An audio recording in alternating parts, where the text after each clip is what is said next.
Hi, I'm James and welcome back to another siren video. It's absolutely freezing cold today, so I've got 20 layers on, but let's soldier on anyway. Stay tuned.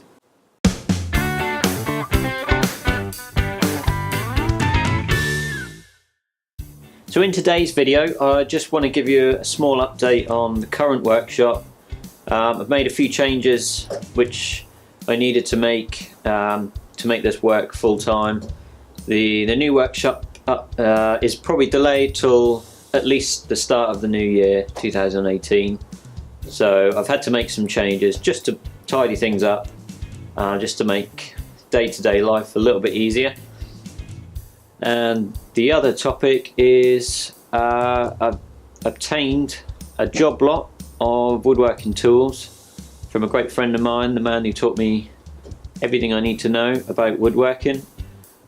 He phoned me up out of the blue to say that he'd come across this job lot from a friend of his that unfortunately passed away. I wish I knew the name of this chap so I could dedicate the video to him, but unfortunately I don't know him, but thank you anyway. So I'll go through those tools as well, and yeah, we'll take a look. I'll take you off tripod for a minute and give everyone motion sickness with my camera skills.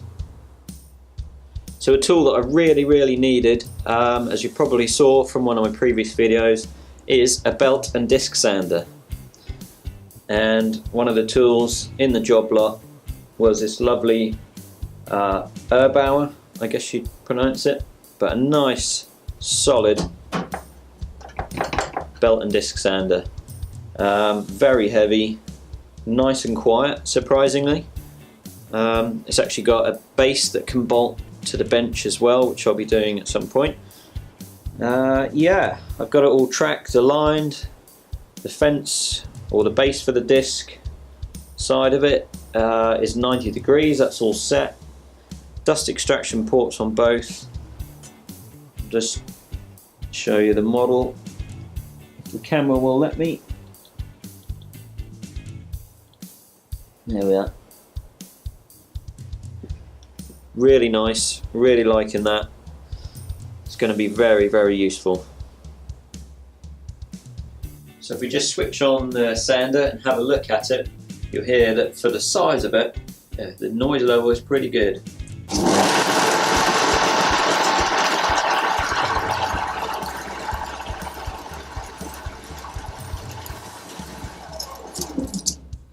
So the only real noise there is from the drive belts, and a small amount from the motor, so that's really impressive. So one of the items was this Ryobi router table. It's just a basic cheap router table. I don't know if you can see there, but the bonus being that it came with a lovely E-loop 1/2-inch router.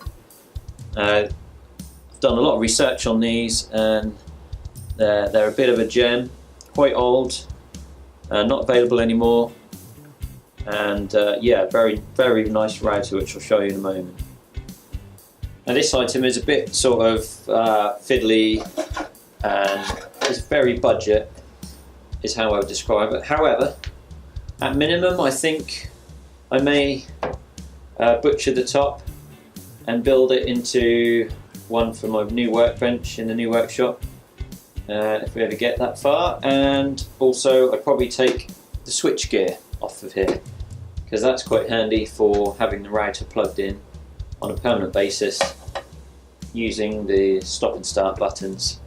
Much easier, much more convenient. I haven't got to then climb underneath to start the router and cut my hands off, so that's a bonus. It comes with quite a nice fence, as you can see. Several adjusters.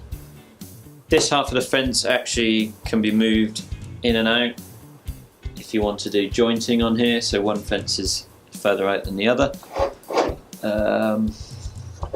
It's got a feather board, some clamps, dust extraction guard, which is quite nice. So yeah, overall this one is probably my least favourite, but it's going to come in handy regardless. So I've just moved the router onto the floor just so we can get a better look at it. There's all the clutter on the bench at the moment. So it comes in this really nice, I don't know if that's alloy or steel, but a nice metal case there. And inside we have this really nice heavy duty 1/2 inch router. Made by Elu, which I know aren't available anymore.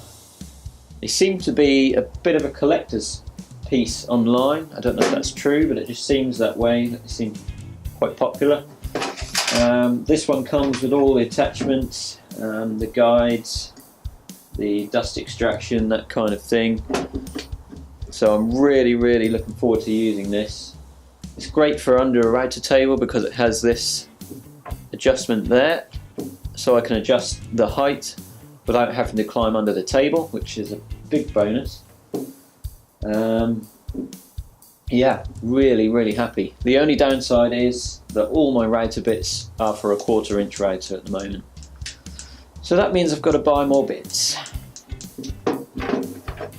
But other than that, amazing, really nice. So moving on, we've got a lovely sliding mitre saw. It's only a budget level, but it's Precision Power, which I think was B&Q in the UK back in the day. But surprisingly, for a budget level saw, I found all the adjustments to be really positive, really easy to set up. It's now dead square. The slide is nice, the mechanism is smooth. Now I've given it a clean and an oil. And even though it's a budget level, it's an improvement on my current saw, which was just a basic chop saw, no slide. And I always found that it was just that slightest bit too short to make the cut that I needed, so I very rarely used it. So this will be a massive improvement. Just being able to cut that just that little bit more. It needs a new blade, which is to be expected for its age, but yeah, I'm really quite happy with this. Now, although this isn't a tool, this actually came in this job lot as well, which is actually a lovely set of steel tool drawers for the workshop. Really handy. And for all that weight, I've actually just put manuals in there because I've got nowhere better to put those at the moment. But it also came with a pair of files, just lots of different files. Will come in handy because I don't have any files. So that's always good. Several files and rasps. I also brought in from the house my electric motor money box, just because it looks cool and it's really relevant. Runs really quiet, as you can hear. That'll probably become a swear jar for when I make accidents with tools. Really, the most exciting addition to the shop is this lovely old planer thicknesser. It's an Electrobeckham HC260 model, which I think is the same as some of the other brands like Record Power. And Electrobeckham is actually Metabo now, been taken over, but it's the same machine essentially. Nice solid machine, sturdy, well made, square fence. What more can you ask for? I've fitted new blades, which was an absolute nightmare, but that's not because of the model, that's just planer thicknesses in general. And I will be doing a full review on this once I've had more time to have a play, and I'll also be making a mobile cart for it because I'm not keen on floor stands that have the legs pointing outwards because I think it takes up too much floor space. I really found that not having a planer thicknesser was starting to hold me back quite a bit for the builds that I could make, particularly because the rest of my saws aren't particularly adequate, such as for resawing and things like that. So this is going to make such a difference, and I can't wait to get started with it, to be honest. This is a good one. So I think this is week 6 now of doing this full time. One of the things I've really been struggling with is storage for wood for air drying it. I don't want to fill the house with it too much because the house is full of damp as well anyway, and it's being renovated, so it's in a big mess. So as a temporary solution, what I did was just literally screwed a pallet to the wall. Just a breeze block wall, so just use some wall plugs and screws, and surprisingly it turned out really good. Yeah, it holds wood. What more can you ask for? So with this nice wide shot of the back end of the workshop here, you'll notice this is where most of the changes have happened. It's not tidy by any stretch, but what I've done is I've now segregated this end for all the junk. Now if you'd have watched my recent workshop tour video, you'd have seen piles of stuff everywhere. So it's now a bit more organised. Got bikes on the wall, which frees up floor space for the garden tools. Paint mountain has been moved to this corner. So everything that I don't need on a day-to-day basis is now safely tucked away up this end. I've had to put a damp-proof sheet on the floor because water comes in under these bricks where the garden is raised, which is not good. So just to stop everything rusting, I've just put a plastic sheet down, which you can't see in shot, but and then all the garden tools and kids' toys and everything are just covered over. So that leaves me a lot more floor space in the main half to get some work done.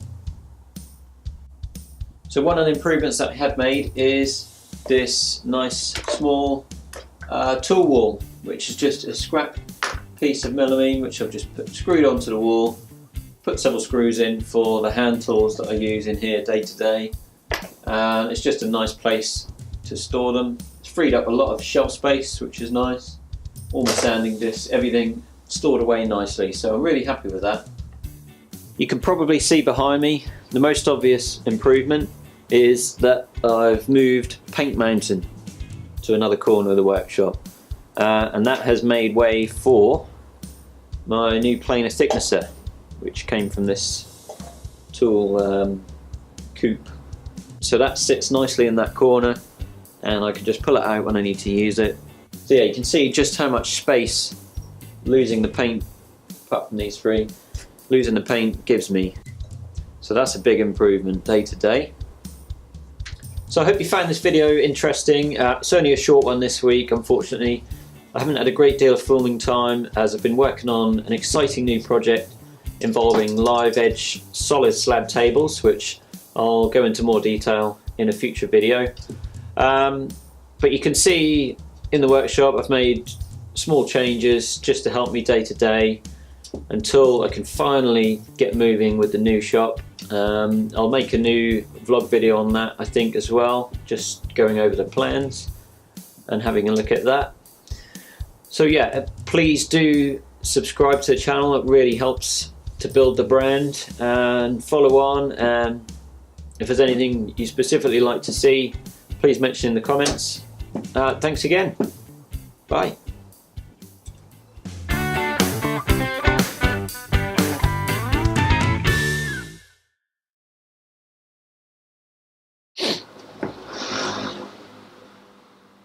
Was somewhere to store wood, broken down pallet wood, things like that.